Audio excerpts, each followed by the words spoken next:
Cleveland Browns continue to get more good news going into week one against the Cowboys. On their injury front, from the Cowboys side of things, and one of their AFC North foes having a little bit of a, well, we'll get to it in a moment, but we'll call it an issue with one of their star players. But let's start off with what's going on in the Browns' own backyard, which is Denzel Ward. This team's number one corner is back. He suffered a concussion earlier in training camp. He has been cleared from concussion protocol, practiced with the team at the end of this past week, so he is definitely in a good spot and in line to be the starter week one against the Cowboys, which have an awesome receiver in CeeDee Lamb. So it's going to be an all hands on deck type of afternoon. The Warden comes off another dominant season. He was a Pro Bowler for the Browns, 11 pass breakups, 2 interceptions. PFF ranked him 41st out of 127 qualifying corners. We know what Denzel is capable of. He's been one of the Browns' best defenders in the last 20 years, I could argue. But last year, he went up against some really good receivers, and he put them away. Week one, home against Jamar Chase and the Bengals, after Chase talked all that smack. Yeah, 4 grabs for 26 yards. Week 6, the red-hot 49ers came to town against a banged-up Browns team. Brandon Ayuk, 1 grab, 8 yards for a man who just got a $30 million contract extension. And then DJ Moore, week 15, 1 reception for 30 yards. So Denzel Ward went up against some of the best and highest paid receivers last year in the NFL, and every single one of them ran into an issue with the Warden. So now he's got to get ready for CeeDee Lamb, which is why it's so crucial to have Denzel Ward back for week one, which is why this is such great news for the Browns, because Lamb, we know, is one of the best receivers in football. Nearly 1,800 yards and 12 touchdowns last year. Now, this is not an apples to apples or a direct correlation, but I did look at the Cowboys' 5 losses last year. And I pulled CeeDee Lamb's stats from those 5 losses. And you can see he had some good games in losses, like week 16 against the Bills, week 9 against the Eagles. But 3 out of the 5, he was relatively quiet. So there is something to be said about, hey, want to beat the Cowboys? Remove CeeDee Lamb from their game plan, and it's going to be a lot easier to knock them off. I think the Browns' defensive game plan has to be this. Bracket off CeeDee Lamb with Denzel Ward and either Grant Delpit or Juan Thornhill over the top, and then let Myles Garrett and this defensive line handle the bleak Cowboys ground game by themselves. And that's going to free up everyone else on defense to take care of their other minor role players like Jake Ferguson and Brandon Cooks. But if you let Denzel Ward and a safety just double team and remove CeeDee Lamb from the game, Dak Prescott can only do so much by himself, and he surely is not going to lean on old man Dalvin Cook or Ezekiel Elliott to lead them to victory. So I like the Browns' chances with Warden back to take away CeeDee Lamb and let Myles Garrett just wreak havoc, knowing Dak Prescott does not have a receiver open to throw to. So that's the first piece of great news. The second piece, well, this one's just a little bit greedy. But Jamar Chase is holding out as we record this Friday afternoon before I leave for my Vegas trip, but it's not good for the Cincinnati Bengals. They continue to find themselves in a more difficult position as the league continues to grow astronomically with revenue up, which also means salary caps go up, which also means, well, players want more money. And not saying the Bengals can't afford to make payroll, but they are running into a little bit of an issue, and I think that's evident by them picking up a stadium sponsor last year just to try and pay all their bills. When you look at the highest paid wide receivers after Brandon Ayuk's contract extension with the Niners, I mean, Jamar Chase is going to go with his agent to the Bengals and go, look, I'm better than Ayuk, I'm younger than Hill, and I'm not far off from Amon-Ra St. Brown or A.J. Brown, if at all, so I would like my starting number to be at least $30 million. That's bad news for the broke boys in Cincinnati. Like, I know it's fun to make fun of the Bengals for being poor and broke, but there is some actual truth to when you're looking at all these monster contracts going out, from a team perspective, the number to look at is the guaranteed money, okay? When a team gives out a contract with a lot of guarantees in it, they are obligated to put aside a high percentage of that guaranteed money into an escrow account. And that way, if the team or the owner were to go under, the player still gets his guaranteed money. Now, this is a little bit of an outdated practice or rule because none of these billionaires are just going to go under tomorrow, but they still have to do it. which is why teams like the Browns have no issue giving out big contracts with guaranteed money because Jimmy Haslam can snap his fingers and get all that actual cash together in a very quick order. The Bengals, the Raiders, the Ravens, the Steelers, the Packers, like some of these franchises without billionaire owners, it's not as simple even for them to get that much money together that quickly. And also have other guaranteed contracts being paid out, like Joe Burrow, which is why Jamar Chase holding out with 2 years left on his deal, it's a problem. And we saw earlier that the Bengals thought they were kind of out of the woods with Jamar Chase when Zach Taylor told the media, yeah, we'll have him back at practice.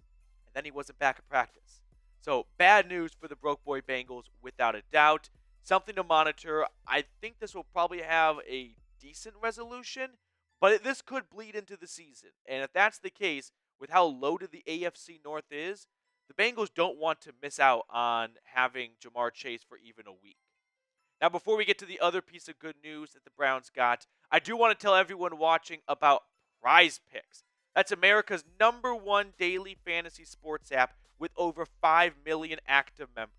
All you do is pick more or less on 2 to 6 player stat projections and watch the winnings roll in.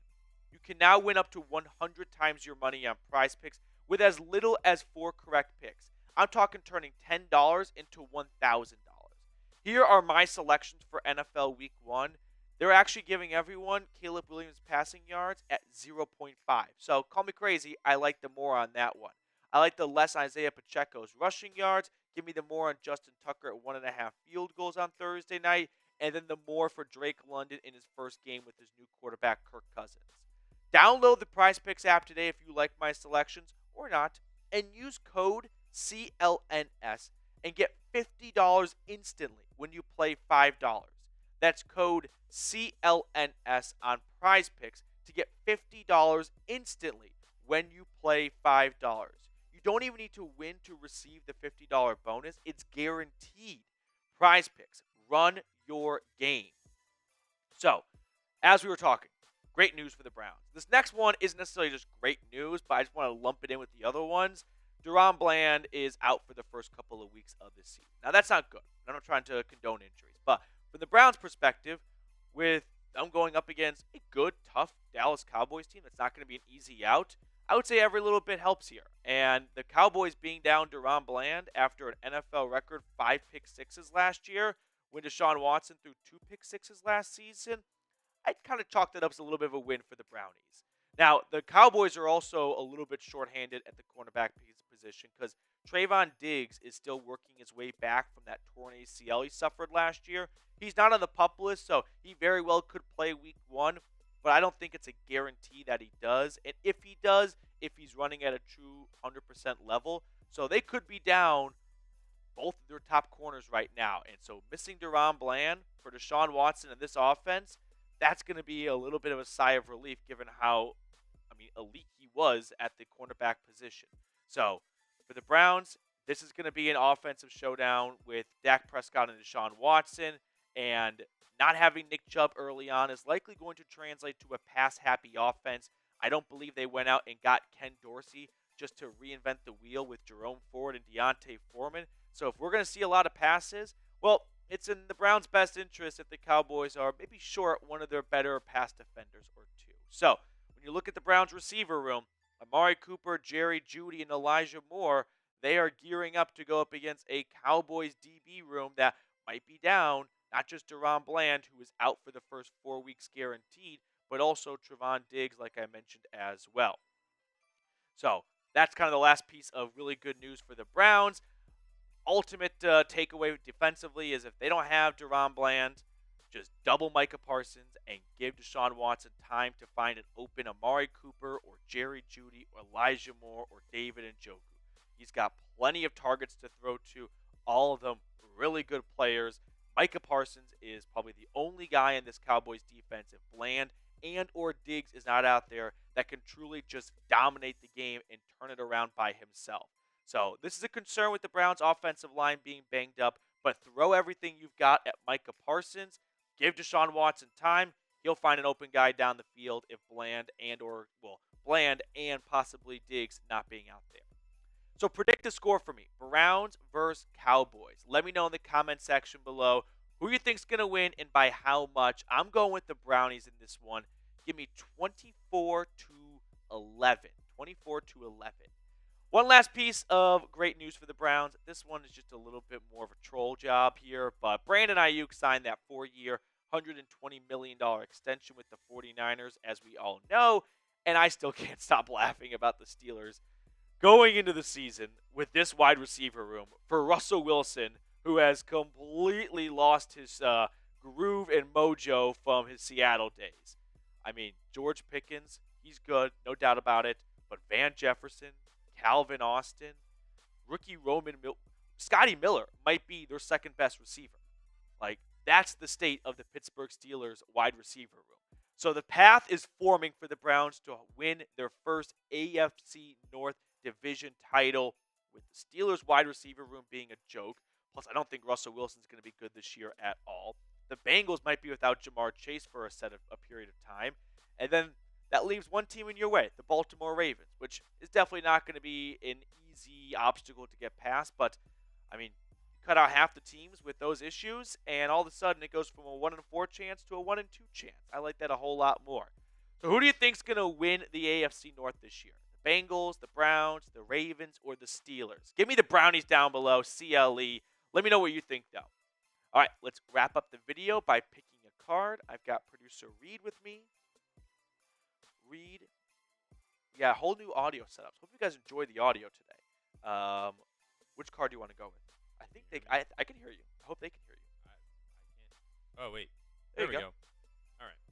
Let's go with Ace of Hearts. Ace of Hearts. I'm going to go with the Queen of Clubs. No, this is the most common number. 4 of Diamonds. 4 of Diamonds. All right. That will do it for us on today's show. Enjoy the rest of your college football slate, and we'll see you all later.